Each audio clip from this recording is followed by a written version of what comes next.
Freddie, yours truly, is going to regale you with some prison stories. When I was in prison, I got through, I saw 3 prison riots, 4 suicides, 2 murders. I've seen people that constantly scream, "F him, I want to be a free man. Bitch, give me your money, I'm gonna beat your ass. Freeze, motherfucker." That cry. What's he thinking about this son of a bitch over there that's crying every single day that's got to serve 3 months? Wait till he sees the fucking bats. Is that a bug? I don't know. He was there a second ago. Now, where'd you get them drugs, boy? Let's go, Con Air. Holy fucking shit. Brett, what the hell does that mean? Well, I'll tell you what that means. Jail is there to educate you on how to behave properly in prison. If you have to fart, it's amazing what an inmate will do.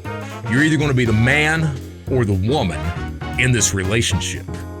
Which one do you want to be? 2 feet good, 4 feet bad. That's the kind of shit that you do in prison. Prisons have become the housing units of people who are mentally ill. Prison is not about rehabilitation in the United States. It's about punishment. If somebody like that has lost every single thing that they've got, if they can find happiness, what in the actual fuck are you complaining about?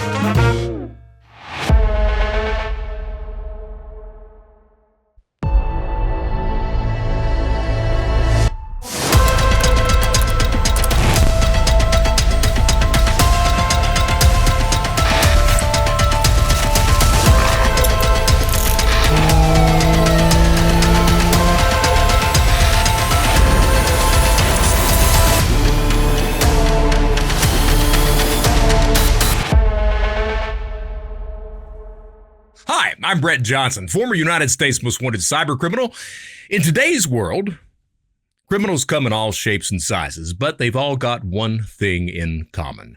They all have criminal thoughts. On today's show, we're going to regale you with some prison stories. Why? Well, because why the hell not? I'll explain why as we get to the headlines, which Brian's going to do right now.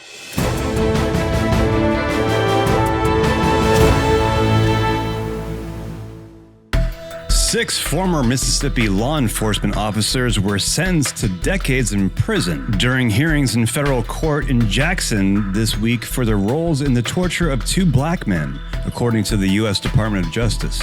Some of the defendants were part of a group of shift officers who called themselves the Goon Squad because of their willingness to use excessive force and not report it, according to the charging documents. Following the incident, the 2 victims faced false charges for months, according to the DOJ, stemming from the officers' plan to cover up their actions by tampering with and planting evidence, including drugs and a gun. All right, so this story is exactly why I chose the topic of prison stories today. And the reason why I read this story and I was watching the outcome, the sentencing, on CNN, and as everyone knows, I watch CNN and Fox News every single morning so I can wake up pissed off at everyone, but I was watching this story, and as I was watching it, it started to bring back memories of some of the misbehavior of police officers and prison guards while I was incarcerated, so I thought it would be interesting to share some of those stories as the main episode today. Now, this story about these 6 police officers in Mississippi. They received a call of black individuals in a home they were not supposed to be in. These officers show up, 6 of them show up. They go in, it turns out that the black gentlemen were just caretaking a white woman in the home. There was no warrant. The woman, I guess, corroborated this as well. Well, that wasn't good enough for the police officers. The police officers belonged to this thing called the Goon Squad. The Goon Squad was known for using excessive force. They even had a challenge coin that they would give out once people earned such a coin. So these police officers proceeded to torture and sexually assault these 2 black men. They even tested tasers on them to see which taser was the strongest. It ended up finally with one of the officers placing his pistol in one of the black guy's mouths, and he pulled the trigger, gun went off, broke the guy's jaw, severed his tongue. He's lucky he didn't die. The guy right now is still learning how to speak correctly. The outcome, of course, some of the officers got 40 years, another one got 27, another one got 10, decades in prison. We live in a country that unfortunately, and I have nothing but the utmost respect for law enforcement. However, some of these law enforcement officials misbehave. They go on power trips. They're racist. They're sadists. And we really need a system of checks and balances to hold these people accountable, because it turns out that a lot of the time when a police officer does misbehave, the other officers in that unit cover up for them. And there's something really wrong with that. And I have nothing but the deepest sympathies for the victims of these 6 officers. And I really hope that these 6 officers get every single thing that is coming to them behind the fence. 3 bank robbery suspects dubbed as the Little Rascals are now in custody, according to the FBI in Houston. The trio made headlines when authorities shared on social media that they were wanted for allegedly robbing a Wells Fargo bank. Once the photos were released, HCSO started getting tips from the public. Parents of the 2 boys came forward and identified them. The 3rd boy was handled by a law enforcement agency following a fight and recognized. The Little Rascals are charged with robbery by threat, a 2nd-degree felony. All right, so here's the thing. If you're going to do it, you need to start bringing them up young. That's rule number 1, and it looks like that these 3 young gentlemen were absolutely following through with that. It also looks like the parents ratted them out. Yeah. So I don't know what to think about that. It also looks like they chose Wells Fargo as the bank to rob. And I've got to say, I bank with Wells Fargo because I believe one criminal deserves another. Wells Fargo does have a lot of money. So the youngsters, they were 11, 12, and 16? Young. I'm sorry. But if an 11-year-old tyke walks up to me, and evidently it was by threat, it wasn't by, weapon. If an 11-year-old youngster walks up to me and says, "Bitch, give me your money, I'm gonna beat your ass," I'm sorry. But that little 11-year-old youngster is probably going to go to the hospital at that point in time. I'm just saying, I'm just putting that out there. It seems to me that all 3 of these kiddos could have used a good ass whipping. That's just my opinion. That's just what I want to say. We've got in this country, we've got to the point where we are very good about not stepping in and doing the shit that we need to do. The parents absolutely failed these kids somewhere along the line. The banks absolutely failed these young children along the line as well, because they should have said, "Go home, kids, before you get your ass in a lot of fucking trouble." That's what they should have done.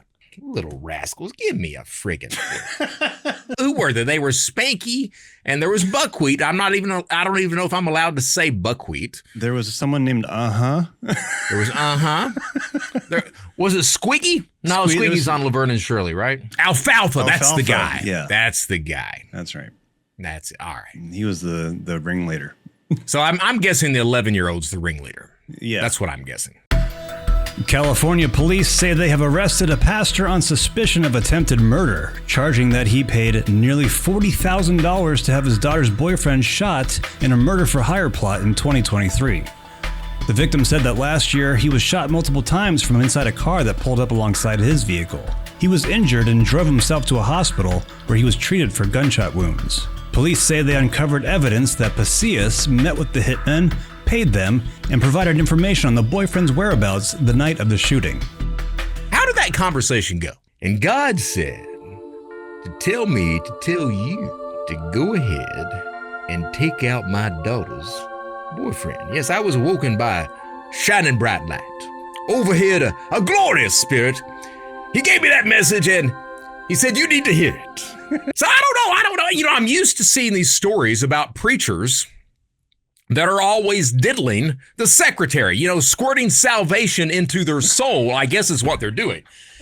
It's a new thing. It's a brand new thing when you see the preacher that hates the boyfriend so much that he's going to take that little motherfucker out. Hallelujah. Hallelujah. Praise the Lord. Why shoot the guy? I mean, Jim Jones had it right with the Kool-Aid. This murder for hire stuff. I don't get it. I really don't get it. You're going to have him killed, and then who are they going to? Of course, they're going to find the numbnuts that you hired to do it. Of course, they're going to do that. And that numbnuts, as we know, everyone talks. That numbnuts is going to tell on you. And then what's going to happen? Then the police are going to come. They're going to frog march your little holy ass out of the house, out of the chapel, wherever the hell you are, and they're going to throw you in prison for a while, where maybe instead of being that fucking hypocrite that you are, you will find Jesus Christ and you will bow down and you will ask for forgiveness. Amen. Brian.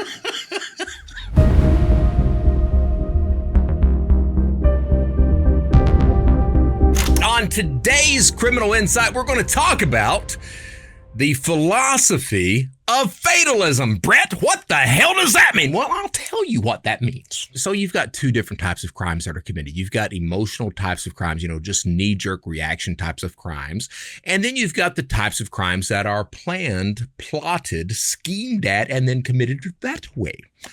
It turns out that the people who are, planners, like, am I a planner? I guess I am a planner to a degree. It turns out that people like me, people who are career criminals, we keep on going.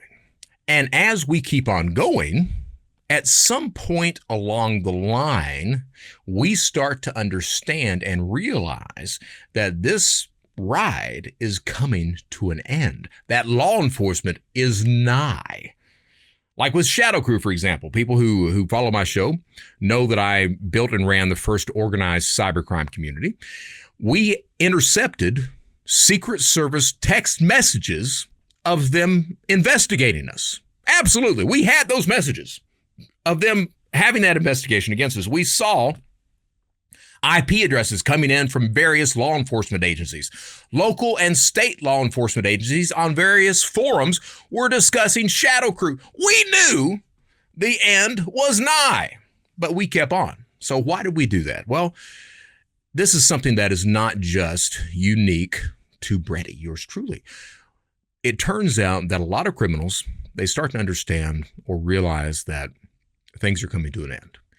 In order for them to continue to commit crime, they adopt this philosophy, this attitude, this belief system of fatalism. Whatever is going to happen is going to happen. I'm just going to keep on trucking until it happens. All right. And we see that. It's not just in crime. We see it. People talk about this during wartime. It was very common with people in submarines.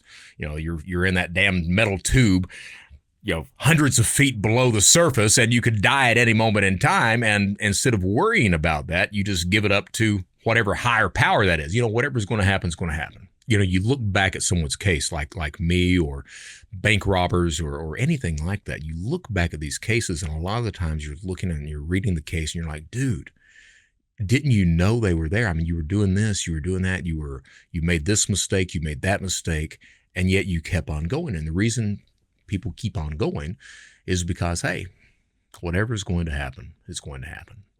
Fatalism. And that is today's Criminal Insight.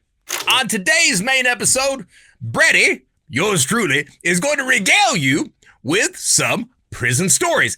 Before I get to that point, first I wanted to point out, I did a show last week. It's the Making Amends show on the Brett Johnson show right now. And I wore one of these Rain Spooner shirts and this ridiculous hat. Well, what happened was I made the mistake of watching some of that show. Usually I don't watch my shows, but I made the mistake of watching some of that show. I wanted to see how the bitch, moan, and complain segment came out, and I really liked it. Not only did I really like it, but I liked the look of these shirts with this hat. It's unique. It's me. By God, we're going to keep it. So today, we've got the Star Wars shirt and this Tilly hat. So I think we're going to continue to wear it because, hey, I look dumb enough to attract attention. I went to Boston, Massachusetts, and I got on stage for the, it was a financial technology conference. Great people, great venue. I was at the Wynn Resort in Boston there. Never left the property. Didn't want to leave the property because I was tired. But as I got on the stage, I've got this thing that I call my criminal bucket list. No, I don't plan on fulfilling any of that bucket list. I'm just saying there's a list of things that if I were still committing crime that I would like to do. And Boston ranks on that list, as I told the audience. Why does it rank on that list? Well, Boston is the #1 city in the United States for armored car robberies. Sometimes 2-3 a day. In fact, there's a movie about it called The Town with Jeremy Renner and Ben Affleck. All you give a fuck about is Coke and Xbox. Now you're trying to play it off like you care about Shine? That's on my bucket list. I've got other things that are on my bucket list, my criminal bucket list. I would like to steal the Night Watch, that fantastic painting. All right, I would like to steal that. That would be fantastic to steal that. It turns out when you go in the museum there, that if anything disturbs the painting actually, the wall actually folds in, the painting shoots down a chute to a driver in a truck that's waiting to abscond and, escape with the painting so that it's not stolen or damaged or anything else like that. Meanwhile, across the street is a security team which monitors the building 24/7. Because why? Well, it turns out that the Night Watch is one of these uninsurable paintings. So it has no insurance on it. And I've often dreamt of having the Night Watch, maybe on my ceiling, maybe on the wall, maybe in the bathroom. And I can sit there as I'm on the porcelain throne, I can sit there and just admire the Night Watch. That's on my criminal bucket list. Another thing that's on my criminal bucket list is, I'm a big Breaking Bad fan. I am. And I often liken myself to, Walter White. If I was a loner these days of getting that RV and setting up that mobile meth lab and traveling across the country, and then finally it ends with me another bucket list, holding court in the street. That's just it. So that's 4 things. Now the problem with that is that somehow you would have to chain all of that bucket list together in like one massive act. And I don't know how that would. I'm working on it. I will update everyone as it goes on. So that's my bucket list. It's not going to visit the pyramids. It's not skydive. I've skydived and stuff like that. It's none of that stuff. It's just this stuff that I'm sometimes like, back when I was a criminal, I would have liked to have tried that. Now I had served time. I had that assault when I was a teenager. And at that point in time, I was 15. I served basically 6 months in solitary confinement. When you're 15, you don't really know what's going on. You don't. So it was more of a shock to the system and just getting through that. Later on in my 20s, I had faked a charity. And I got arrested, collecting money for my fake charity. And I only served like 3 months in a county jail at that point. Again, not really appreciating the environment. It wasn't until I got arrested with ShadowCrew. So what happens with ShadowCrew, February 8th, 2005, it was a controlled delivery. What that means is that I'm having an object sent in. In this case, it was diamond rings. I'm having an object sent in, and unbeknownst to moi, the law enforcement agencies, in this case, the FBI and the Charleston County Police Department, they had realized this sumbitch, we can catch him right here. So what they did was, instead of, they informed UPS that, hey, in the parking lot where he's having that delivered, where he's going to pick it up, there's going to be about 30 of us. 30, not 29, not 31, but 30. 30 is the right number. There are going to be about 30 of us waiting there for him. As soon as you hand him the package, we're going to come out and say, freeze, motherfucker! So, and that's exactly what they did. At that point is when I realized that things were not good. They were not good at all. I knew that I was going to serve some serious time in prison. And that's a lot different than knowing you're only going to serve 3 months for faking a charity someplace. That has a completely different mindset to it. So I was housed, I forgot what, I don't know if it's Charleston County or what. I lived in Charleston for a few years. I forgot what the county name is. It may be Charleston County. So I got to Charleston County, and I was arrested 3 weeks before I was supposed to be married. Needless to say, that marriage did not happen. When they arrested me, I was not the suave, debonair, manly, Brady that you see here.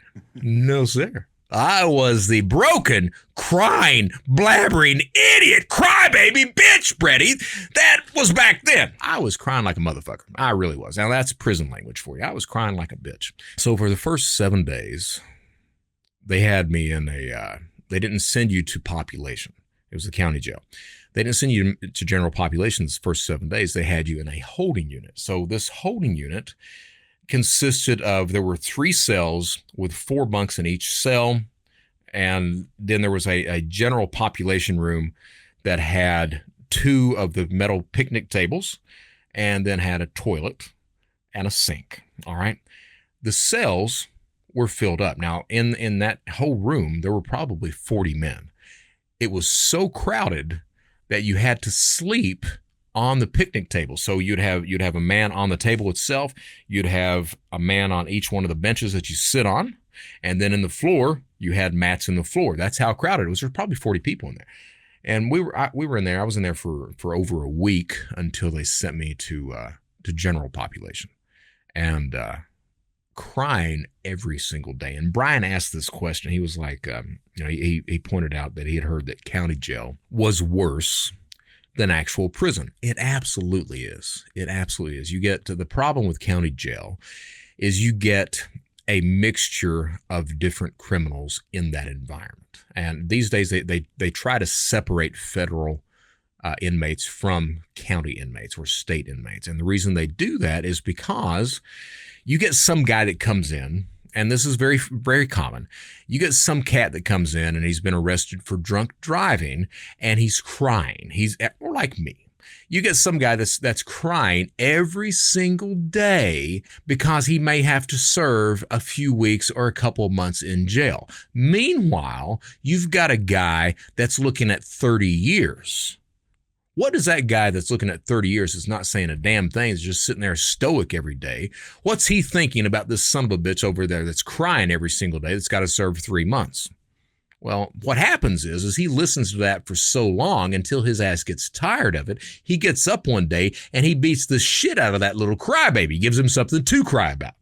So, and I saw that. That was very common to see that type of thing. And it's that mixture of inmates that causes the problem. Not only that, but you get people that are coming into county, they're still on drugs, or they've got DTs, they've got withdrawals, and they're seeing snakes under their fucking bed, or ants coming out of their skin, or whatever. You've got that, or bats flying around. Wait till he sees the fucking bats. You've got that kind of stuff going on. So you've got that. You've got the numbnuts. You've got, and I'm going to be plain spoken today.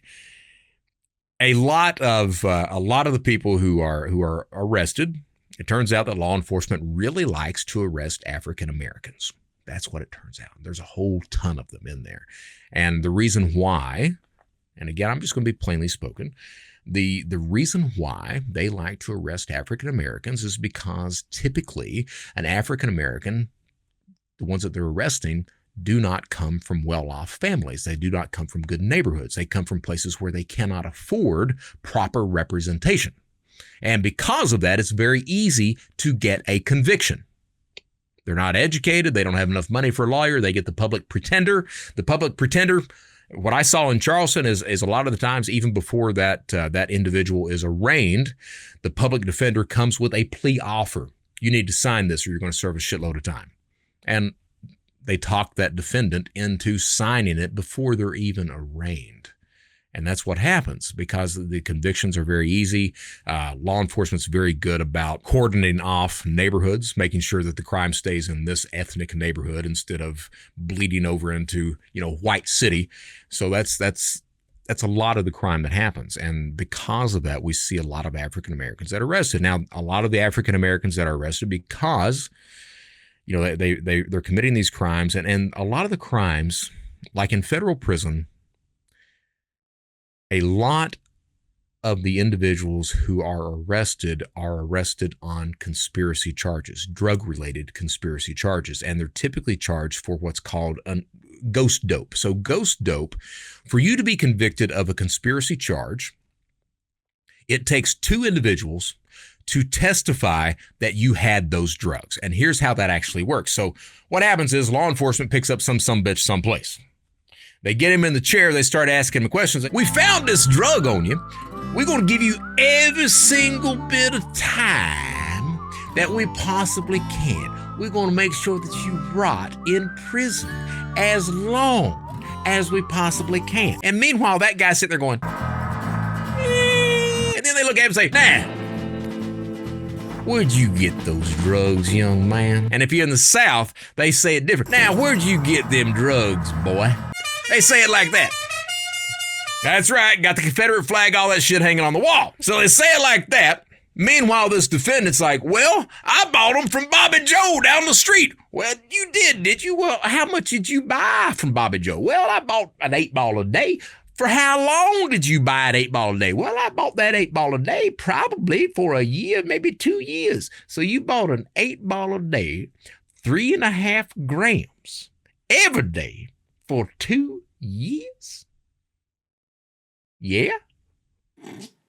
So that 8-ball a day, 3.5 grams, is multiplied by 365 times 2 is 730. 730.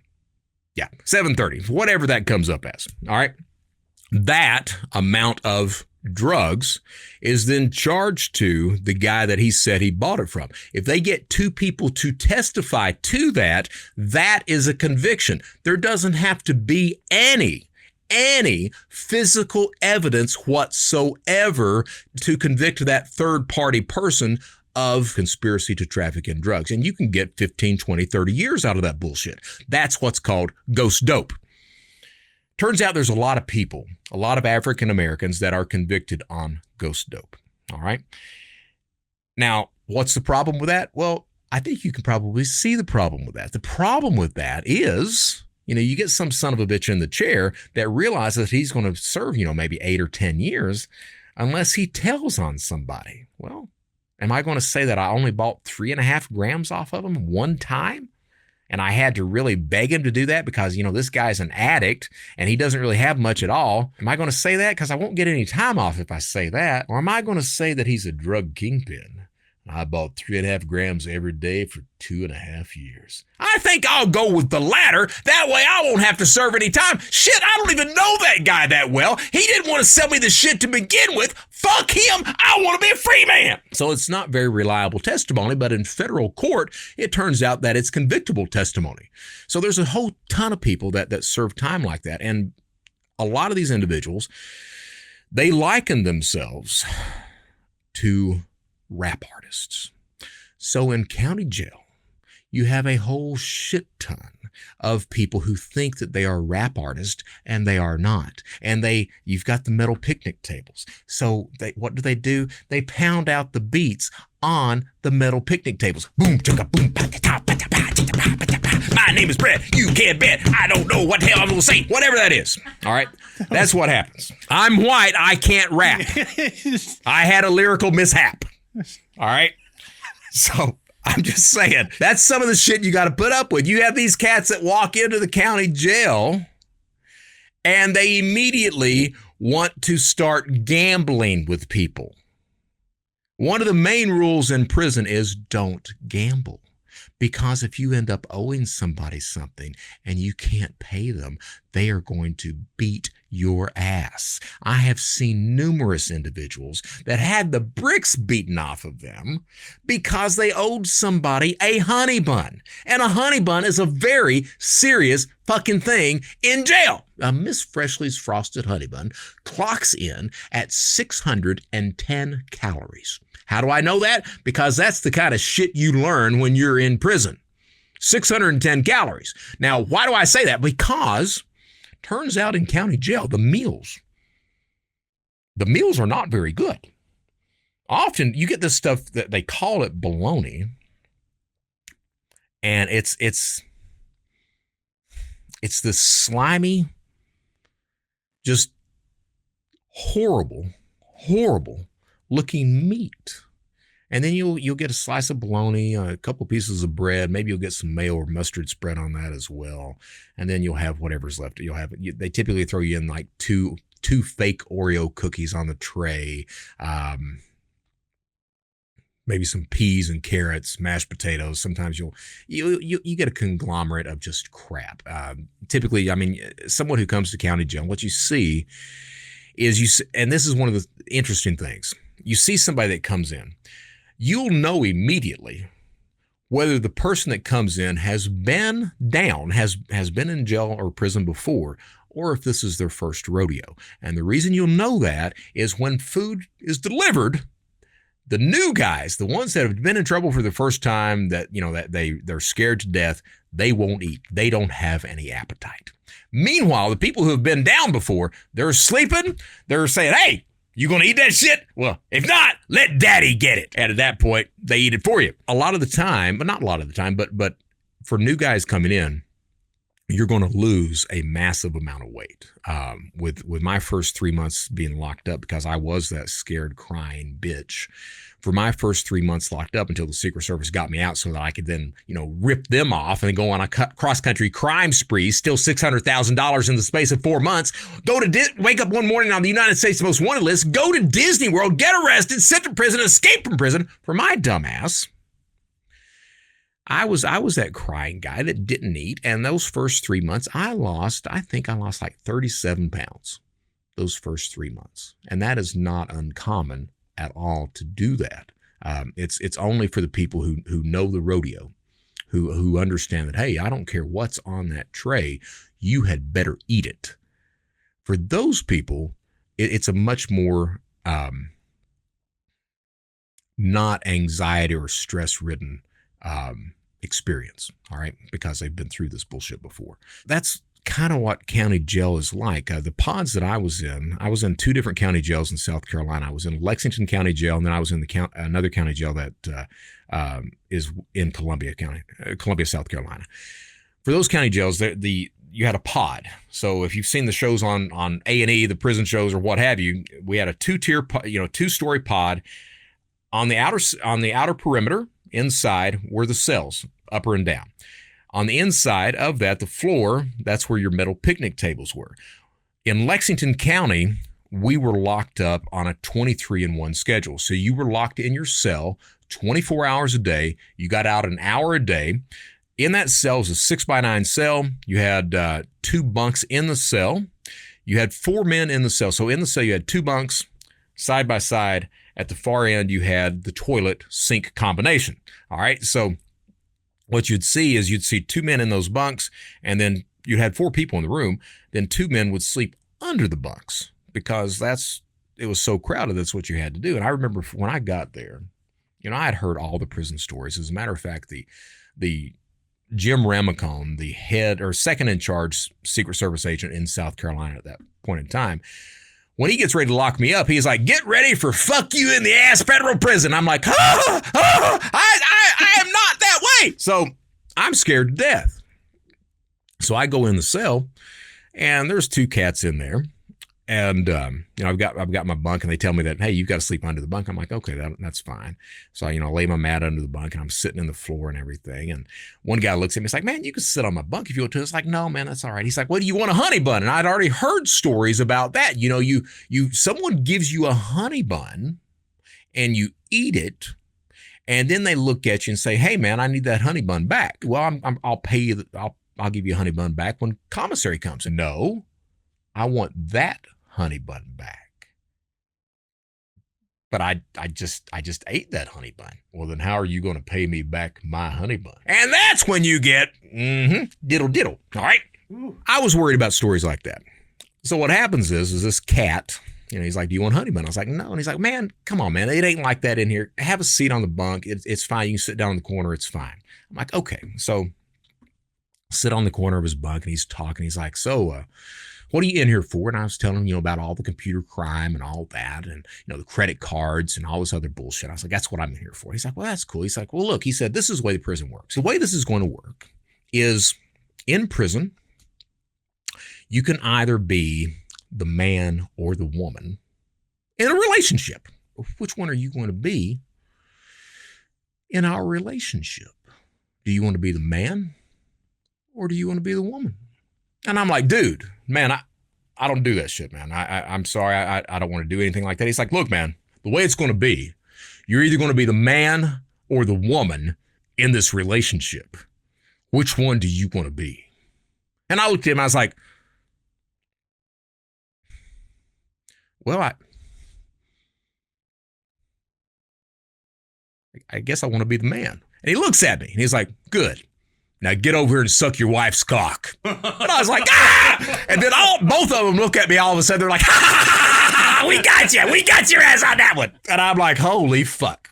Well, that turns out that is a lot of the humor that you see when you're locked up. You adopt this black sense of humor. And by God, I pulled that same trick on other people as they came in as well, because you get a hidey-ho type of laugh out of that. That's what, but you get, I talked about at the beginning of the show, we mentioned those 6 police officers that abused those 2 black individuals. I saw that, not that degree of abuse, but I saw a lot of abuse throughout my incarceration period. A lot of the police officers, when they would handcuff you, there's a way that they can handcuff you behind your back that puts your arms in a lot of stress and a lot of pain. I got to experience that. If they were really pissed off at you, they would do it like that.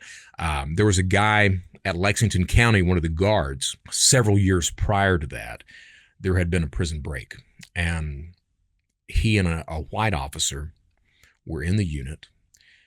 The 2 inmates that were escaping, they killed the white officer, and they cut this guard, his name was Golson. They cut his throat, and he was able to survive that.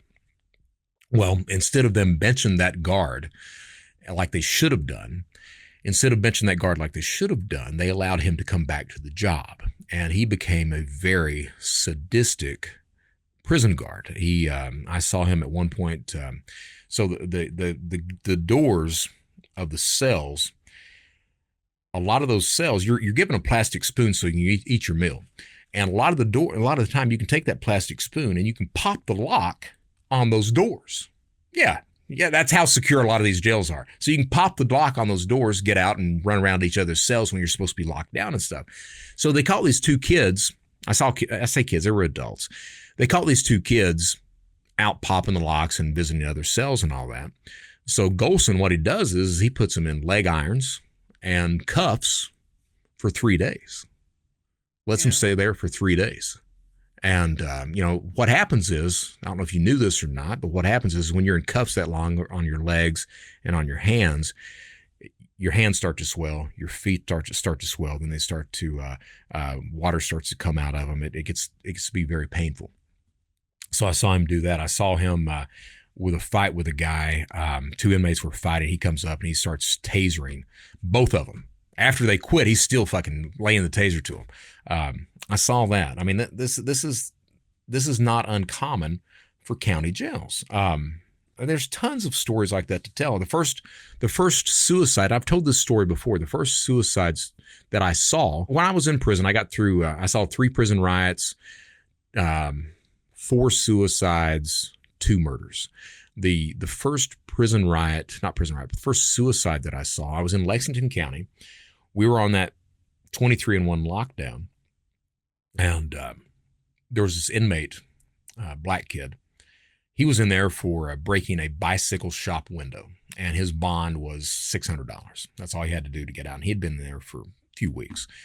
What you see when people come in, there's an adaptation period. It takes a couple of days to get used to that environment, and sometimes it goes pretty hard. Like when you're in solitary confinement, it takes a while to get used to solitary. It's going to take you a solid week to get used to not being able to talk to anybody, to not having any type of external stimuli that's coming in, TV, books, anything like that. It takes a while to get used to that. In county jail, it takes a couple of days typically to get used to that type of environment. Some people never get used to it. I've seen people that constantly scream, that cry, that bang their head up against the wall, just bam, bam, bam, bam. I've seen that type of thing. And this kid he wasn't doing that, but he was having a really, really tough time. So what happens is, during that 1 hour that we're out, and during that hour, you can, shit, shower, shave, whatever you want to do, use the microwave, what have you. During that 1 hour, there's a guard in the pod with us. Kid gets up. He walks upstairs, steps over the banister, jumps, bam, lands. And we're like, God damn. And we think the kid's dead. The guard, now on the guard on their belt, they've got an emergency button that they can press, and that'll bring the Ninja Turtles to handle whatever the shit's going on. Well, he's so shocked, his hand's on the belt, but he doesn't press the button. He's just sitting there going like that. And everyone thinks the kid's dead. The kid starts to move. Kid gets up. The guard's looking at him like, holy shit. Kid gets up. Kid starts to go back up the steps again. And you can hear the guard. The guard's sitting there saying, no, no, no. Kid walks up the steps, steps over the banister again, jumps, lands on his head, and doesn't get up from that. And that's the first suicide I saw, was that. That's county jail for you. It can be a very violent, very chaotic type of environment. I remember this one guy that, I think it was over a wager. Guy owed him money, probably a honeymoon. Guy owed him money, and he wasn't paying it. He ran his mouth off, fuck you, I'm not paying you. So what happens is during that 1 hour that they're out, the guy that he owes money to, guy gets a cup of Vaseline, goes to the microwave, sets that on 10 minutes, just sits there and watches it. Lets that clock tick down, that Vaseline in there for 10 minutes. 10 minutes in a microwave. Gets that cup out, walks up to the guy, throws it in his face. And you see the skin, everything start to just literally melt off that guy's face. And that is a lot of the way that jail works. Now, jail is there for a reason. For people who are actually looking at any type of significant prison time, jail is there to educate you on how to behave properly in prison. Okay? For example, when you go to the bathroom, you wash your hands. You wash your hands with soap and water. Okay? Now, we should know that, but a lot of people don't do that. When you go to jail, you learn that, because when you get to prison, if somebody sees you not washing your hands after you've used the restroom, they're going to tell you once, maybe. Second time, they're going to beat your ass. All right? If you have to fart, you absolutely do not fart when somebody's around. You head over to the toilet, you sit down on that toilet, and as you release your gas, you flush. That's what your ass does. If you fart on somebody else's bunk, that is your ass. This is one of these lessons that's learned in prison. In county jail. Etiquette is learned. This idea, because when you get to prison, things are so crowded that it becomes a necessity to have good manners, to shower on the regular, all right, to not be a disgusting slob. It becomes a necessity to do that. So you learn how to say, excuse me, no, please, thank you, yes, sir, no, sir, to other inmates. That's what you do. That's just common courtesy. You have that respect, and you learn that in jail, because when you get to prison, if you're not showing that, if you are lucky, someone will pull you to the side and say, hey, man, don't do this shit again. If you're not lucky, somebody's just going to beat your ass because, hey, you should learn this shit coming on up.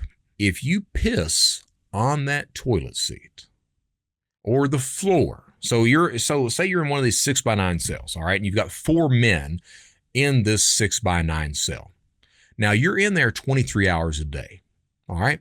At some point, you can't wait till that 1 hour when everybody's out to use the bathroom. You've got to say, hey, I've got to take a piss. Hey, I've got to shit, what have you. So if you're doing the number 2, if you're taking a dump, what happens is when you drop, you by God had better flush. Nobody wants to smell you. All right. So drop and flush, add some water to that soup. If you're urinating, no man wants to sit or step in another man's urine. So if you can't get it in that bowl, by God, you had better sit and pee. So that's one part of it. Another part is a control or domination type factor. You get some of these inmates, and especially in county jail, some of the higher levels of prison too. You'll get some inmate that maybe he's trying to railroad a new guy that's coming in, and you'll hear this. The guy gets up to take a leak, and he's like, "Man, you better sit your ass down to pee. You better pee like a bitch," and he means that. So it's a control mechanism, but most of the time it's simply a courtesy that, hey, if you can't get it in the bowl, by God, you had better sit down and pee. So that's what happens there. One of the things about county jail is it's a very high stress environment. Brian pointed this out before we started to record. Most prisons are not like that. Now, you do have prisons which are quote unquote gladiator schools. When you get to that facility, by God, you had better be ready to man up. You'd better be ready to join a gang immediately or go knuckles to knuckle with somebody. You do have prisons like that. A lot of prisons are not like that. A lot of prisons, especially in feds, a lot of prisons are they're laid back. When you get your sentence, and think about it like that. So even with me, I didn't know how much time I was going to get. I knew the guidelines, but I didn't know how much time I was going to get. And that stress, that anxiety of not knowing of how things are going to turn out, it really causes one to lose one's hair or causes one to turn gray. It really is a high stress environment. When you are finally sentenced, and most people will say this, when you're finally sentenced, it's a sense of relief. It really is. Think of it like that. In county jail, you don't get outside a lot. You're locked in with people who they're coming on DTs. They're drunk. They're crying all the time. Bam, bam, bam, bam, bam. You don't have any real system that's working itself. So everyone's kind of thrown in together. When you get to a prison system, you get outside. You can work out. You can walk. You can read books. You can do all these other things that you weren't able to do in the county jail. So it's much more laid back, much more freedom on the compound. You just have to find out, how that compound is ran, is what happens. Now with me, of course, I first go to a minimum security prison, Ashland, Kentucky. I wasn't there long enough to understand how the prison worked. All right. So because I escaped. What happens is after the escape, they throw me in solitary confinement for 6 months after I had been in a county jail I was in Moorhead, Kentucky. That's Rowland County. I was in Moorhead, Kentucky for, I think, 3 months before I was sentenced. After sentencing, I served 6 months in solitary confinement. Now, what's interesting with Rowland County, Moorhead, Kentucky, what's interesting about that is those cells. So instead of a guard being in the pods circled around a central tower that the guards were in. So the guards could look at every single pod. So you'd have your pod with a big glass window in front, or plexiglass, whatever the hell you want to call it. You'd have that in front that was unbreakable, so they could see everything that the jail inmates were doing. And in the pod that I was in, there were 3 cells. And in the cell, 2 men were in each cell, and then outside there were like 4 to 8 men that were sleeping there. I was there for 3 months. The craziest thing that I ever saw, I forgot what the guy's last name. His first name was Brian. What you find out is prisons have become the housing units of people who are mentally ill, and that's a direct cause of Ronald Reagan. I'm not a Reagan detractor, but what Ronald Reagan did when he was president, he basically closed down a lot of the mental facilities across the United States. Well, that doesn't mean that those people magically disappear. Those people have to go someplace. Well, where they go today typically is county jails and prisons. Well, this guy, Brian, he needed to be in a facility, all right? So what happens is Brian was off the chain. He absolutely was. He was fucking nuts. One day, he gets in his cell. I had not been put in a cell yet. I hadn't earned that seniority. So I was sleeping out in the common area. So he goes in his cell. He's cursing the guards out. He's screaming, he's yelling, he's, fuck you, I'm going to kill every son of a bitch in here, bang, bang, bang. And they coming over the intercom saying, Brian, you better calm down. If you don't calm down, we're going to send in the Ninja Turtles to get you. And he's like, fuck you, send in the Ninja Turtles. I don't give a damn. So they're like, okay, they're coming. So he knows they're coming. So what does he do? Brian strips off naked. Now, on commissary, you got a plastic bottle full of squeeze cheese. All right. So think of the canned cheese that nasty ass canned cheese that you spread on crackers. Think of that, except it comes in a plastic squeeze bottle. It's like, 16 ounces. So he gets his bottle of squeeze cheese. He's stripped off naked. He takes the squeeze cheese. He smears it all over his body. Smears it all over his body. He smears it on the window in front of the cell so they can't see the cell. And he's sitting there screaming, come and get me, motherfuckers. So in pop 6 Ninja Turtles. Now, I call them Ninja Turtles because what it is, they're prison guards that are dressed in the full tactical gear. They've got the shields. They've got, the full padding. Also, they've got the pepper spray. All right. So they come in and they're like, Brian, come out of your cell. And Brian's like, nope, you guys are going to have to come and get me. What happens is they decide that they're going to come in and get him. Before they do that, they spray his ass with the pepper spray. All right. That sounds like a good idea. So they spray his ass with the pepper spray. Brian gets the pepper spray in his face, immediately runs to the toilet, starts throwing water on his face as the Ninja Turtles immediately come into the room. The Ninja Turtles come into the room while the pepper spray is still in the air because it's a small room. So the Ninja Turtles do not go to the toilet. They've now got the pepper spray in their faces, in their eyes. They're suffering from that. Brian, by this point in time, has got that shit out of his eyes. He's got the cheese on his body all over, and he proceeds to start to tussle with them. The problem is that they can't see to begin with. And they can't get a good hold on him because he's covered with squeeze cheese. So he's beating the shit out of them as they're slipping and sliding around all over his body. And they don't want to touch his manhood because it's got cheese on it too. Maybe some Fromunda, maybe some squeeze cheese. I don't know, but it's a cheesy cock. They finally. Did not expect your cheesy cock today. I know. They finally beat this man down to the point that they've got him down. They get him, they get his ass handcuffed up, and they put you in kind of a gurney chair. It's this chair where your ankles are strapped down and your wrists are strapped down, and you're just kind of bolted into the chair. And they leave him there for 3 days. And that was Brian.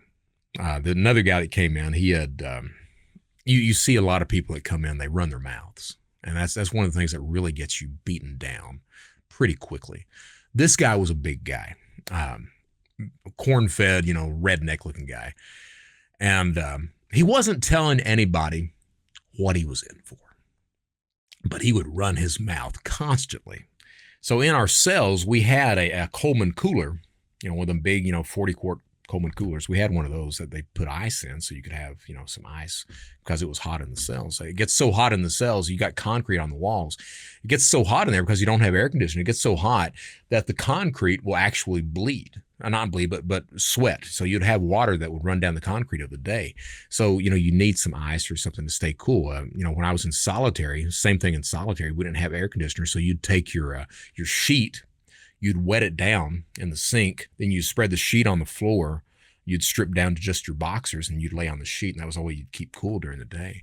But this guy was in Round County with us, and he had been, bitching, talking big for a few days. He goes out to court one day. Again, wouldn't tell anybody what he was in here for. So he goes out to court one day, comes back. Everyone watched the 6 o'clock news every single night because we wanted to know what the fuck was happening. So we watched the 6 o'clock news. His ass is on the 6 o'clock news, and everybody's watching it. And they're talking about how he's in for sexual assault of a minor and the minor's mother. Turns out he kidnapped him, did every other thing, tortured him, everything else. So as he's watching it, he's not saying anything. He's just kind of watching the TV. As he's watching it, another inmate gets up, goes over to the cooler, takes the lid off the cooler because it's one of those detachable lids, takes the lid off the cooler and proceeds to beat the ever-loving shit out of this guy with the cooler lid.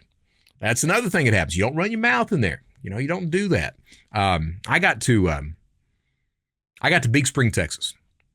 After my escape, after the incarceration with the solitary confinement, they sent me out to Big Spring, Texas, which is a disciplinary medium-low is what it is. And that's when I learned really what prison's about. And I did not have a horrible experience at Big Spring. I got there, and when I got there, they process you out. Big Spring is a converted Air Force compound. That compound used to train Iranian pilots on how to fly combat missions. Before Iran was, an enemy of the United States, it used to train those people. So then after that got through that, they converted it to a federal prison. So everyone is in a barracks at Big Spring. You've got 2 buildings, 3 floors on each building, and the rooms house anywhere from 50 to like 130, 140 men in there. So you've got the bunks, and in between the bunks, you've got a set of lockers for each inmate, is the way that works. You've got upper and down bunks. So I got there, and as I'm processed out, and I've told this story before, as I'm processed out, I walk up to the barracks, and I'm met at the door by the treasurer of the Aryan Brotherhood. It's Aryan Brotherhood or Aryan Nation. And please forgive me for not knowing which one it was. I am not an Aryan. I'm a white guy. I'm not an Aryan. All right. So I know there's a difference between the Aryan Brotherhood and the Aryan Nation. I just don't know which one's which. I know he was the treasurer of one of them. Nick stops me at the door. How many white guys come in? And I'm like, I don't know, 4 or 5. And he's like, what are you in here for? I'm like, computer crime. And he looks at me. Come to find out, you can't say computer crime in prison, because computer crime does not mean computer hacking, stealing credit cards, filing tax returns on dead people, cybercrime like that. No. Computer crime, if you say that behind the fence, that typically means that you have engaged in child pornography. CP is what we're going to call it from here on out. All right. I said that. He looks at me like I'm just a piece of shit. He goes to get his other big buddies. They pile around looking down at me. What'd you say you're in here for? And I'm telling them. I'm explaining everything to them. And they're saying, it sounds like a good story, but you still said computer crime. So for the first month, they all think I'm this CP guy. Here's the thing. The way prison operates, now it used to be that you would travel to prisons with your paperwork. And when you got to that prison with your paperwork, when you walked in, someone would meet you at the door, and they would say, or it would be within the first 15 minutes of you getting there, and they'd say, hey, let me see your paperwork. I want to make sure that you're not in here for some sort of fucked up charge. And you would show them your paperwork, and your paperwork would absolutely show what your charge was. And if you had snitched on anyone, it would show that. Well, here's the thing. In prison, most of the people there have talked. They just don't want to talk about it. They don't want anybody to know that they've talked, so they keep that shit hidden. Prison officials finally started to realize that, so they outlawed traveling with prison papers. So that first month that I'm there, I've told them what I'm in there for. They think I'm in there for some sort of CP charge, but they don't know for sure. They're not going to act on that until they know for sure. And usually it takes a guard to tell them that. Like the week before I'd gotten there, the white guys had decided that they didn't want any pedophiles on the compound. Now, who ran that compound were the Paisas, a Mexican gang. So they went to the Paisas and they were like, hey, we want these idiots off here. So they had this bright idea that what we'll do is, see, in federal prison at 4 p.m. across the United States at 4 p.m. you have a stand-up count. Every inmate in the United States stands up at 4 p.m. and they do a head count. All right. So what the Aryans had figured out, they said to themselves, they said, hey, what we'll do is we'll hire the Paisas to beat the ever-loving shit out of every single CP guy here. And that way, the prison officials will move every single CP guy off of this prison unit, off of this prison entirely, and we'll have it to ourselves, minus any CP guys. Bright idea, didn't work out like that at all. So what happens is, 4 p.m., they do the count, Then they lock everybody down. By 4:15, this is a week before I get there. By 4:15, what happens is the Mexicans, they get out their little locks. So you're issued a master lock that goes on your lock, on your locker. You can take that master lock, you can put it in a sock, or you can take your belt and you can tie it onto your belt and make a makeshift mace. So by 4:15 that day after count, all these Mexicans, the paisas, they get their little maces, your makeshift maces, and they start wailing away on the CP guys. What happened is they did not move. They of course, the CP guys, they lived through it. They were then sent to the hospitals, sent to special housing until they recovered, everything else like that. Meanwhile, the prison officials, well, they didn't move those guys off the compound. They found out pretty quickly, well, it's the Aryans' bright idea to do this. So they started to move the Aryans up to higher security prisons and give them even more time at that point in time. That's the environment that I went into. So they didn't act on them thinking that I was this guy. They wanted proof. The guards weren't giving them any proof. So what happens is I'm there a month. After a month, Wired magazine comes on the compound. I'm in the magazine. Front cover story. And it's talking about, gets there at 4 p.m., mail count, they hand out the magazines. I'm sitting there going, shit, I'm in a magazine. I'm like, well, this will solve every problem I've got. I don't have to worry about anything now. Except there was one line in the article that says Brett Johnson, comma, Secret Service informant. Oh, shit. So after 4 p.m. count, you go to your dinner, to Chow Hall, to eat. So at Chow Hall, they're already talking about, we've got a snitch on the compound. Next morning, the warden locks down the entire compound, calls Brett Johnson over the intercom, come to the warden's office. I go to the office. He's got all of the special investigative services people there. He's got the counselors there. He's there sitting. He's pissed off. He looks at me. He's like, did you give an interview to Wired magazine? And I'm like, yeah. Well, where did you give an interview to Wired magazine? I'm like, while I was at Oklahoma detention facility. So let's backtrack for a second. As you're being transported through prisons, and I have ridden on Con Air 3 times, not once, not twice, but 3 times. And let me tell you, it's nothing like that Nick Cage movie. It's nothing like that bullshit. I was looking forward. I was actually looking forward to being on Con Air. I was like, shit, I've seen that movie 30 fucking times. Let's go Con Air. Turns out it ain't like that. No, it's this used, broke down Alaskan Airlines aircraft that's literally, the wings are taped together with what looks like duct tape. As a matter of fact, the U.S. Marshals, when they put your ass on the plane, they tell you, look at the wing there, buddy. That's duct tape on that motherfucker. Well, it turns out it's not duct tape. It's some sort of aircraft tape that will hold the wing on, but still you're looking at it like, holy fucking shit. So it was a Boeing? It was, yes, exactly. A Boeing, doors flying off, all this other bullshit. As you're being transported, typically you go through 2 places. You'll go through Atlanta for holding, Atlanta Maximum Federal Penitentiary. I was there a few times, and that's like it's very imposing. It's got a 30-foot, concrete wall. It's like, holy shit, you talk about depressing. You have fucked up when you walk into Atlanta. All right. So there's that. And then there's Oklahoma, which is like, it's like holy hell in its own right. What happens in Oklahoma, the federal detention is actually at the airport. The plane taxis up to the detention center, to the federal prison. Your feet do not touch the ground. You literally step off the plane into the prison. That's how fucked up that is. All right. Shit. So, warden asked me, where'd you give the interview? Oklahoma. He's like, don't you know that they will kill you in here? And I was like, no. Well, they will. I'm like, okay. So he's like, are you worried? Are you scared? And I looked at him. Now, here's the thing. If you tell them you're scared, what they do is they throw you in special housing, the whole, for 6 to 8 months until they transfer you. I just got through doing 6 months in solitary, waiting to come to Big Spring. And let me tell you, that is not good time. Your ass starts to see stuff after a while. Is that a bug? I don't know. It was there a second ago. You start to see shit. So I'm sitting there going, oh, I feel perfectly safe. And he looks at me like I'm the biggest fucking idiot in the world.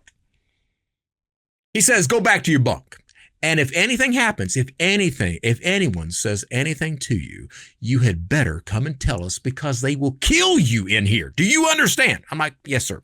So they do a locker search to try to find all the magazines on the compound. They can't find them all. The next day, I walk into the unit. There's Nick Sandifer, treasurer of the Aryan Brotherhood. He's got the magazine out. He's reading it. I'm like, oh, shit. So I walk up to his bunk. I'm like, hey, Nick, what are you doing? Oh, I'm just doing some reading. Anything interesting? Oh, it's getting there. Well, let me save you the trouble.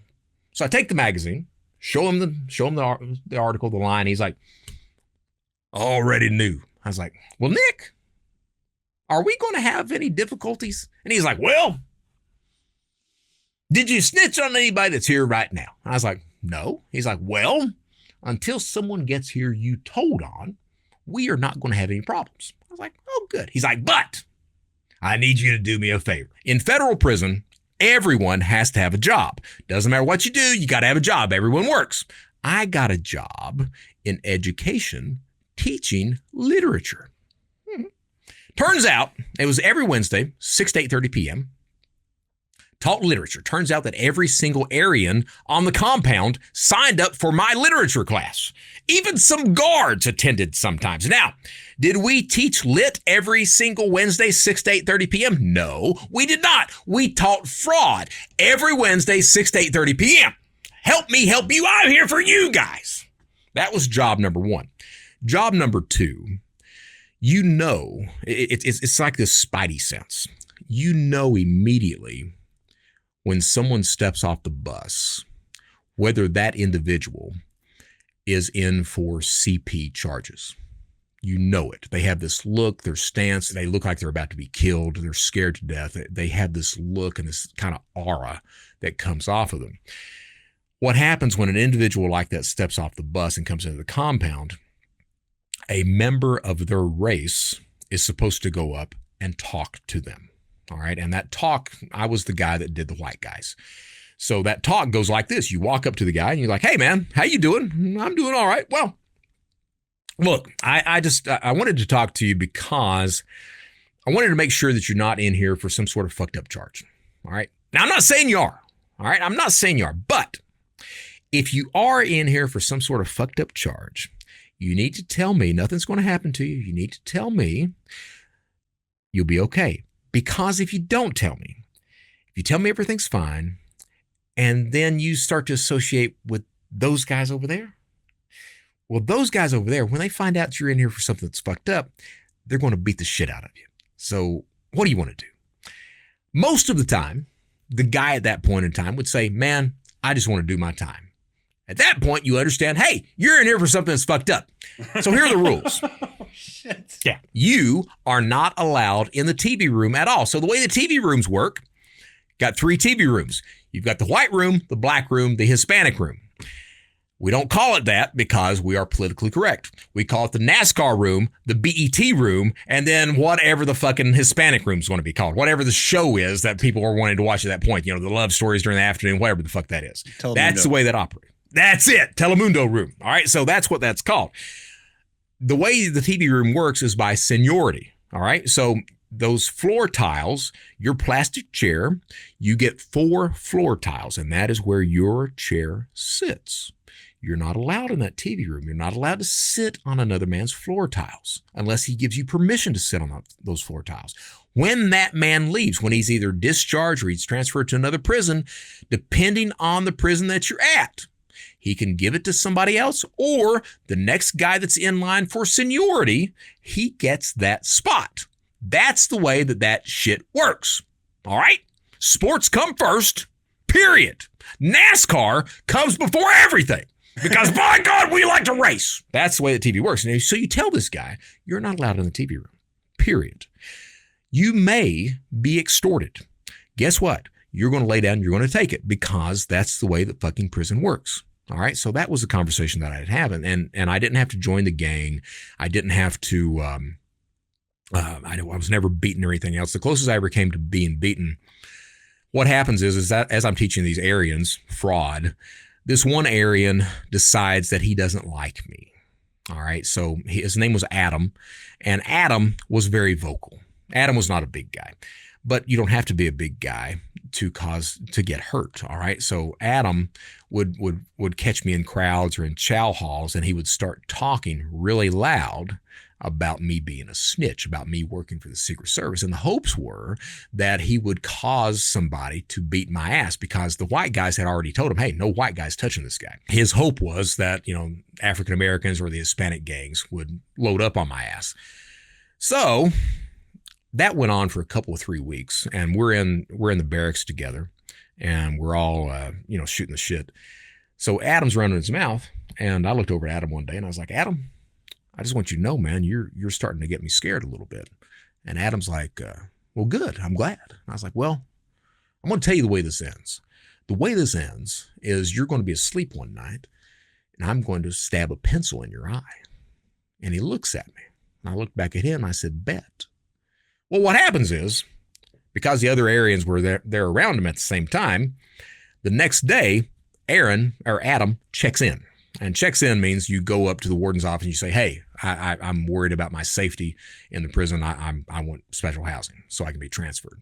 And the reason for that is his shot caller told him to check his ass in at that point. They didn't want any violence. They wanted everything to run smoothly. And that's what happened. And that shot caller, his name was, he went by the name of Farmer John. And Farmer was a big guy. He was from Nebraska, big corn-fed guy. I can't say he was a bad guy. I can't. He tended to let things run fairly well, no violence on the compound, anything like that. When they have a lot of spare time, it's amazing what an inmate will do. So you have a lot of prison tattoos, absolutely. It goes a little bit further than that.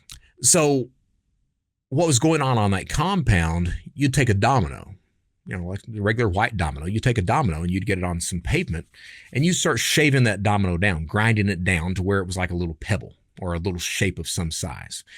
And you would, at that point, you would insert it into your penis to make a kind of a French tickler. Ooh. Was the point. So what would happen is, and no shit, the farmer did this too. So you'd take that domino, you take a razor blade, you take your penis, you'd slit your penis, you'd then take the domino, stuff the domino in there, pack it with Neosporin, and then tape it up and let it heal. And amazingly, no one was getting infections from this stuff. All right. And they used the Neosporin, the triple antibiotic cream, so they hopefully would not get infected. And then it would heal up, and then you'd have this knobby penis that was supposed to bring all this pleasure to your other half. All right? Oh, my God. Yeah. Ooh. So Farmer, one day he comes in, he tells us that he's had this done. And he looks at us. Do you guys want to see it? Shit, no, we don't want to see that. What the fuck? What? No, we don't want to see that bullshit. He doesn't show us. Well, Farmer didn't stop there. Farmer, one day he looks at us and he's just making a comment. He's like, I think what I'm going to do, I think I'm going to have the Punisher symbol tattooed on the head of my cock. Oh, no. And we looked at him and we're like, you're not going to do that. He's like, I think I am. I was like, dude, who the hell is going to hold it to tattoo it for you? And he's like, somebody will. And I was like, Farmer, that's not going to happen, man. You'll never have that done. It's going to hurt. You're not going to do that. He's like, bet. I was like, dude, you're not going to do that. He's like, bet. I was like, okay, bet. About 3 weeks later, he walks into the unit. And we're all standing there, and he's quiet. And he's looking at me. I'm like, yeah? And he's like, I got a tattoo today. You got a tattoo? I got a tattoo today. What tattoo did you get? Punisher. And we all stopped, and we all looked at it. And he's like, you guys want to see it? And all of us at the same time go, yes, we want to see it. And sure enough, right on the head, he had that Punisher symbol. That's the kind of shit that you do in prison because you are bored to death. Here's the thing. I mean, I look back, I went through 3 riots in prison, and the first riot, scared to death. I mean, scared to death. Had no idea what was going on. I was not even in my barracks at that point in time. I was downstairs in another barracks, playing cards, playing spades with a guy. And the riot popped off, and we ended up barricading the door because we were scared to death it was going to bleed over into us and everything else like that. That was the first prison riot, and that lasted until the wee hours of the morning. The Ninja Turtles come out with a pepper spray, the rubber bullets, the tear gas, all this other bullshit. And you don't get back to your barracks until, back to your bunk until, 7 o'clock in the morning when everything dies down. So that first time, you're scared to death. The second time, you start to notice things. And second time, you start to notice, hey, man, this riot, like the last one, it's just the African Americans and the Hispanics. No white guy is involved in this shit. Huh. So by the third riot, literally by the third riot, I laid in my bunk reading a book as they're rioting between each other. What happens is one race will run up to you and he'll look at you and say, hey man, is this your locker? And if you say yes, he'll leave the locker alone. If you say no, he busts into the locker, steals all the other guys' shit and makes off with it as they're trying to kill each other. You get used to this stuff. You absolutely get used to it. I saw... While I was at Big Spring, I saw 2 people murdered, and that's a fiasco in itself. It's we had this walking track. It was a third of a mile track, and you walk counterclockwise on the track. And inside of the track, you've got a field. At the top of the key, you had 2 handball courts, and you'd play handball up there. And so what happens is after dinner, a lot of the inmates, they go out and they start walking the track, bullshit around, get some exercise, all that. So the first time I saw it, we're walking the track and we're going up toward the top of the key, and you start to see the other inmates migrate down toward the gate like a flock of birds. And then you look up the top of the key and you see one inmate's got another inmate down in the handball court, got him by the head, just ramming his head into the pavement over and over and over and over and over again. Here's the thing. The guards, they don't come out and stop that. They don't. A guard's not going to come out and and interfere with that because they don't want to get hurt. So it takes them 15 minutes to get out there. By the time he's out there, the guards are out there, that guy doesn't have a back of his head anymore. All right. So the way those investigations work is they lock down the compound. And when they lock it down, that means nobody leaves your barracks. You stay in that area. They deliver sack breakfast, lunch, and dinner to you. So they give you a sack lunch that's got like 3 sandwiches, 3 chips, and that's supposed to be the day. About 3 days into that lockdown, they make 2 lines of inmates. And you step into this room, close the door behind you, and you're asked 2 questions. Did you see anything? And the answer is no.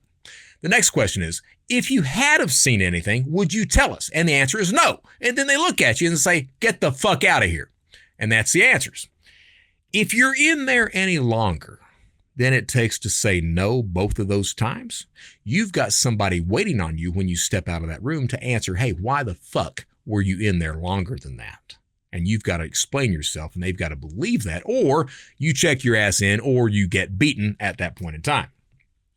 That's the way prison works. Now, I was at Big Spring for, I think, 28, 29 months, at which point in time I get transferred over to Fort Worth federal prison. Now, Fort Worth was heaven.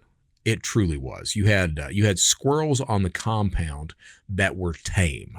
The squirrels they would sit on your shoulder. You could feed them by hand, sit in your lap, run all over top of your. I mean, it was just a great environment. Now, you had men there that they were never going to get out of prison. They didn't have anybody that came to visit them. Their family had already disowned them or died. They had had children that would not talk to them. Nothing. Their entire world was inside of that fence. All right. And every single day, those men would find a reason to be happy. Even in that environment, they would be happy every single day.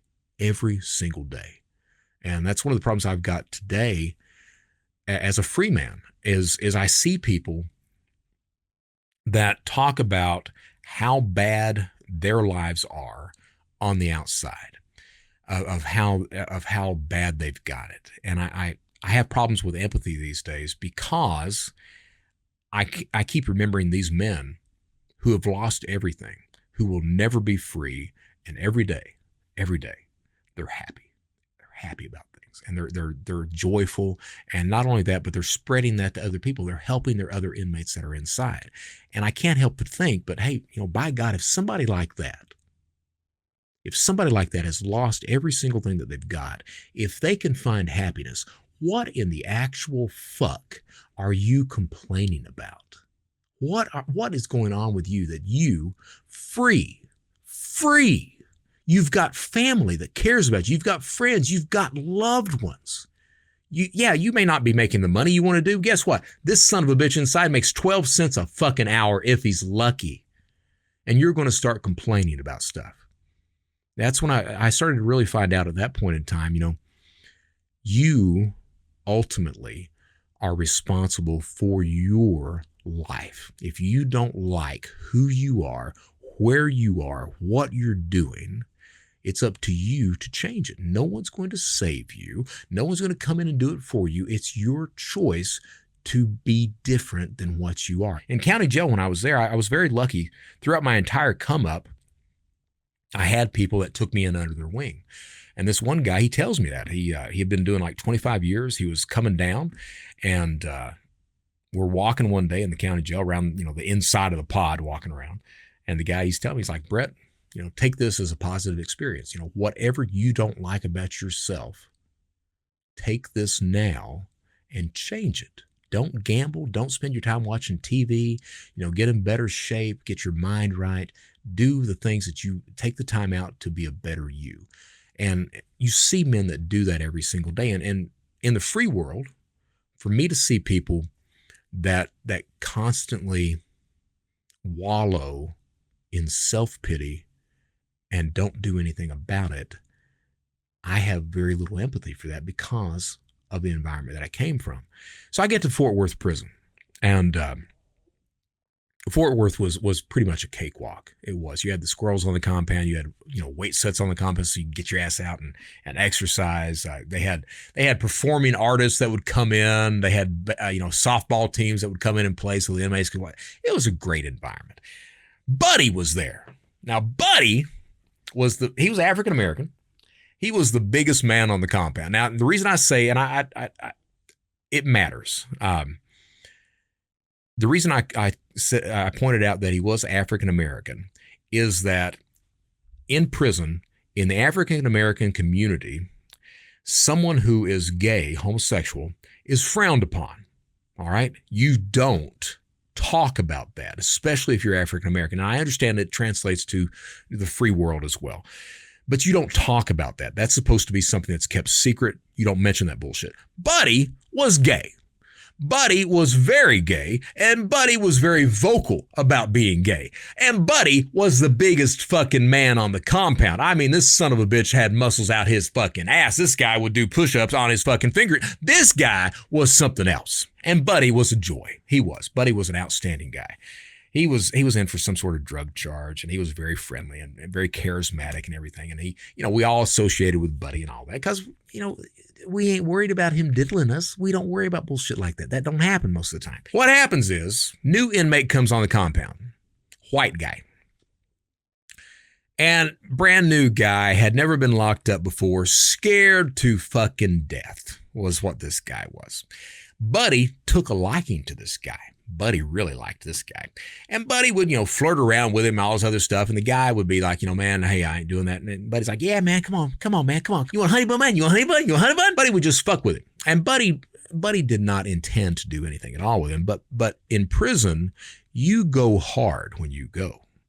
So what happens is, on our floor, you've got individual cells, but you've got one common, in your cell, you've got a toilet as well, but you've got one common bathroom area where all the showers are too, okay? So one day this guy goes to take a shower. Now the showers in that prison facility, it was not a common room shower. You had individual stalls. One man per stall. That's right. So when you go in the stall, you close the little curtain, you look down, you see 2 feet. 2 feet good, 4 feet bad. 4 feet bad. This poor guy goes to take his ass a shower. Buddy sees this guy taking a shower. Buddy gets up, goes into the bathroom, strips off naked, gets into the shower stall with the guy. Guy looks at Buddy and says, Buddy, I am not that way. Buddy looks at the guy and says, you are today. The guy, scared to fucking death, runs buck-ass naked out of the shower, screaming down the hall, crying, asking for help, everything else. Meanwhile, Buddy's busting out laughing. We all sit there going, that's so funny, Buddy. That's so funny. Sexual assault, so damn funny in prison. That's what happened there. Gosh. Yeah, we had, on that same compound, we started to miss meat in the kitchen. It got to the point that, so you were feeding 3 different buildings, and on each building you had at least 3 floors on each building. So you had 2,500 inmates, 2,700 inmates on that compound at Fort Worth. If you weren't the first building that was called to chow for dinner, you didn't get any meat. You had to eat beans and rice, and nobody knew where the hell the meat was going. Okay, so took about 2 months to figure it out. Turns out that the top floor of the building that I was in, you had some kitchen workers there, and those kitchen workers were stealing all the meat. And what had happened was that we also started to notice that the ice machines in that building, you couldn't get any ice. It was always out of ice. No idea what the hell was going on. So what happened was guards one day, they were just doing a cursory check of the units and everything, and they notice a new wall that's put up. Brand new fucking wall.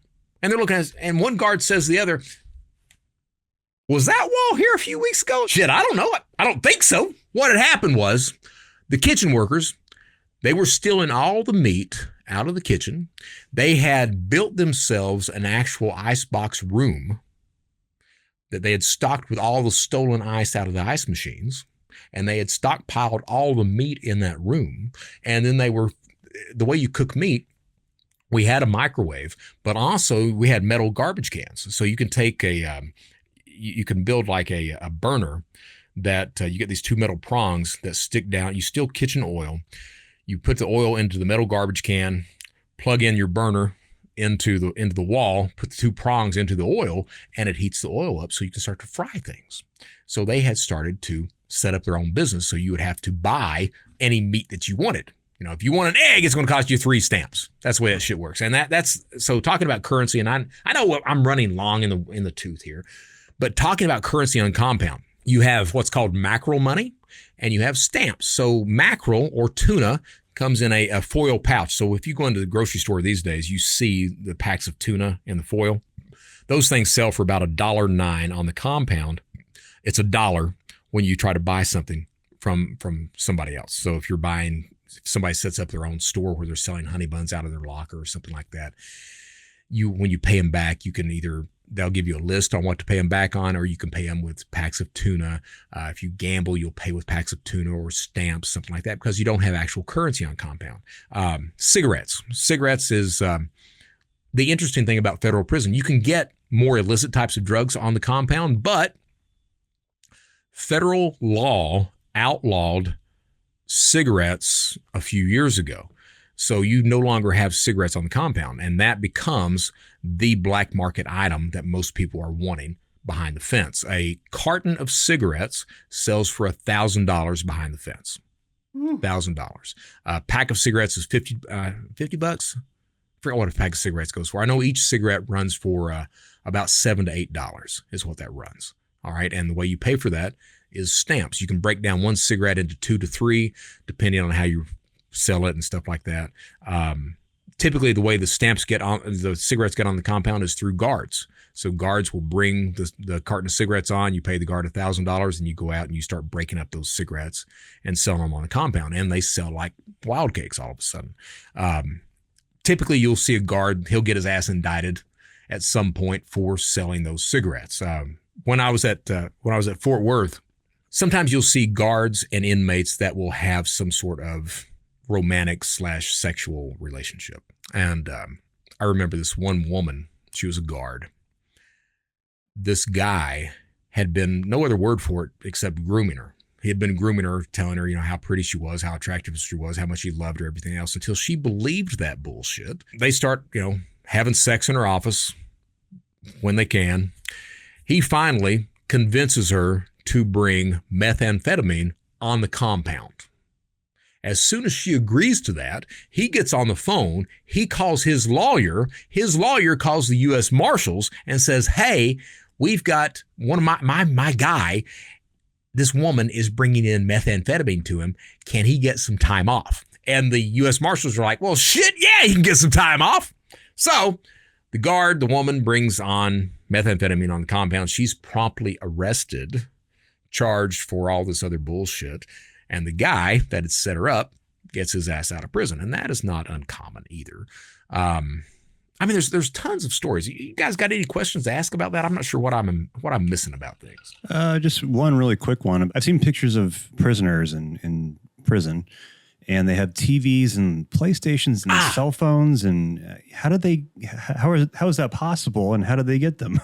Okay, so absolutely, and not in federal prison, but some state prisons, you can get your own television, and you'll notice that these televisions are clear. That's what really matters. The casing has to be clear so that the dumbass inmate can't hide drugs or other types of contraband into the television, the PlayStation, what have you. So some prisons do allow that. Some prisons have tablets that they're locked down with different types of software so they can't access the outside internet, or they're controlled where they can only send email, stuff like that. In federal prison, I got out in 2011. And at that point in time, they were only just then allowing inmates to send email at that point. Everything else had been locked down. State prisons, depending on the state, like California's pretty wide open with stuff. Some of the the Democratic controlled states, the liberal states, are much more open to selling PlayStations or Nintendos, but typically they'll have a clear casing so that the guard, when he goes into search, they can see that they're not hiding anything into that. Come to find out that those types of things, they are very beneficial. They keep inmates from rioting, from fighting each other. You know, if you got some son of a bitch that's spending 100 hours on Nintendo instead of beating the shit out of or extorting other inmates, that's a beneficial thing. So that type of content or items, depending on the prison, are allowed in there. What's important to realize about prison in the United States, prison is not about rehabilitation in the United States. It's about punishment. Okay? So you've got a bullshit line of programs that federal prisons and some state prisons offer. You'll have carpentry, you'll have CDL classes, like Fort Worth had a dental hygienist program, stuff like that. So, and the wait to get into that is insane. Most of the time, you're not going to get into those types of programs. They don't tell you in prison that when you get out, even though you've got these types of programs, the chances of you getting the job, probably not. Probably not, depending on the crime that you've committed. So and it's not really about rehabilitation. I went through the RDAP program, the residential drug abuse program. That was beneficial for me, but that was something that only a select group of inmates are able to benefit from. Most inmates don't go through the drug program, and the drug program is not about drugs. It's about teaching you that your thoughts determine your feelings determine your actions. So change your thought process, your actions change at the end of the day. And that becomes a very beneficial thing if you decide, if you choose to follow that program. Even though you sit through that damn thing for 9 months, you don't have to follow it when you get out. You have to make the active choice to follow that. And I finally chose that, and it's been very beneficial for me. You leave prison with the exact same tools with which you enter. And because of that, and when you're released, you're typically released to the same people, places, and things that you were doing when you were incarcerated with. So you're released with the same tool set, to the same environment, the same people, same behaviors. The chances of recidivism, of going back to commit crime, very, very high. And typically that happens a lot. What you see, the statistics, once an inmate reaches 41 years of age, recidivism rates drop dramatically. And as the age increases, the recidivism rates continue to go down. And they've actually got a term for that called criminal menopause. You get so old that you finally, you give up the ghost. You're not going to break the law anymore at that point. It would be very nice if most inmates, or maybe even all inmates, could go through something like the RDAP program, some of that cognitive behavioral therapy, at least try to give individuals the tools that they would need if they chose to turn their lives around. And that's the key thing. They have to choose to be able to do that. They tell you when you leave prison to find something you care about and find a job, and you probably won't recidivate. And I agree with that. I mean, you have to find something that you deeply care about, but you also have to have a way to make a living. And it has to be, both those things have to correlate to each other enough that you choose not to break the law anymore. And that can be a very tough thing for a lot of individuals. I think you have to have that, but you also have to have the mental tools to not go off and break the law anymore either, to be able to turn your life around and understand what it takes to do that. My name is Brett Johnson. We're going to close this out. I hope you guys, there's a ton more prison stories. Maybe we'll talk about that more in future episodes. But there's a ton more stories to tell, and we'll get those out at some point. My name is Brett Johnson. We're going to close things out. This is the Criminal Thoughts Podcast. We're going to close it out by same way we close it out every single time. Stay safe out there. Stay secure out there, and stay vigilant. Most importantly, at the end of the day, just do the right damn thing. I'm Brett Johnson. Thank you so much for taking the time to listen. Until next time.